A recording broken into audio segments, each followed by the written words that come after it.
আমার সঙ্গে যে মহিষটি দেখতে পাচ্ছেন এটি অ্যালবিনো প্রজাতির গোলাপি কালার মহিষ।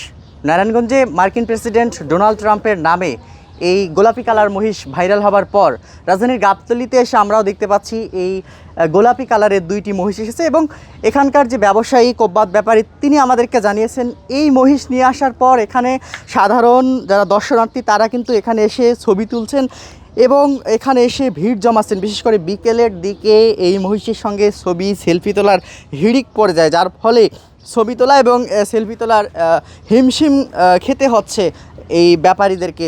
হ্যাঁ, ভাইরাল মহিষের মতো ওইটা ডোনাল্ড ট্রাম্পের ছোট ভাইয়ের মতো দেখতে আর কি। কেন ঠিক আছে, ওর চুল আছে, ওর চুল নাই কিন্তু কালার সেম। ঠিক আছে, ওটাও সুঠাম দাও, এটাও সুঠাম দাও, একটু 19-20। ওর সাথে ওর শুধু পার্থক্য হচ্ছে ওর চুল আছে, ওর চুল নেই। আচ্ছা আচ্ছা, ঠিক আছে। আসলে এই মহিষগুলো এর আগে দেখেছিলেন কখনো?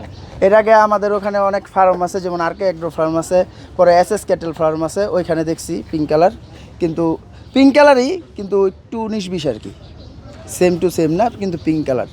ওইগুলো সুঠামদের ওইখানে দাসারগাঁও আছে, বন্দর দাসারগাঁও এসএস ক্যাটেল ফার্ম, পরে গোদনাইল 2 নং ঢাকেশ্বরী ওইখানে আছে আরকে এগ্রো ফার্ম, ওইখানে আছে। হ্যাঁ হ্যাঁ হ্যাঁ। আরেকটি বিষয় আপনাদেরকে যদি বলে রাখি, পবিত্র ঈদুল আজহার আর মাত্র বেশ কিছুদিন বাকি রয়েছে। এরই মধ্যে রাজধানীর গাবতলী হাটে বিভিন্ন প্রজাতির গবাদি পশু আসছে এবং এই গবাদি পশুগুলো এখন পর্যন্ত যে বেচা কেনা, সে বেচা কেনা কিন্তু এখন পর্যন্ত জমে ওঠেনি।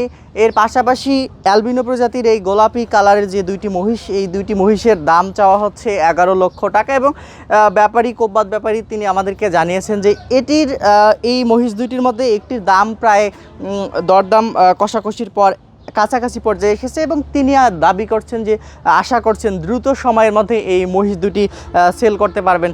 এর একটি কারণ হচ্ছে নারায়ণগঞ্জে যে মার্কিন প্রেসিডেন্ট ডোনাল্ড ট্রাম্পের নাম অনুযায়ী যে একটি মহিষের নামকরণ করা হয়েছিল ডোনাল্ড ট্রাম্প, তারপর থেকেই এই মহিষটি সারা দেশে ভাইরাল এবং গোলাপি কালারের এখন যে মহিষগুলো আপনারা দেখতে পাচ্ছেন, গোলাপি কালারের যে মহিষ যেখানেই পাওয়া যাচ্ছে সেখানেই কিন্তু সাধারণ মানুষ সেলফি তুলছেন, ছবি তুলছেন, ভিড় জমাচ্ছেন, এমনটি কিন্তু আমরা রাজধানীর গাবতলীতেও এসে দেখতে পাচ্ছি।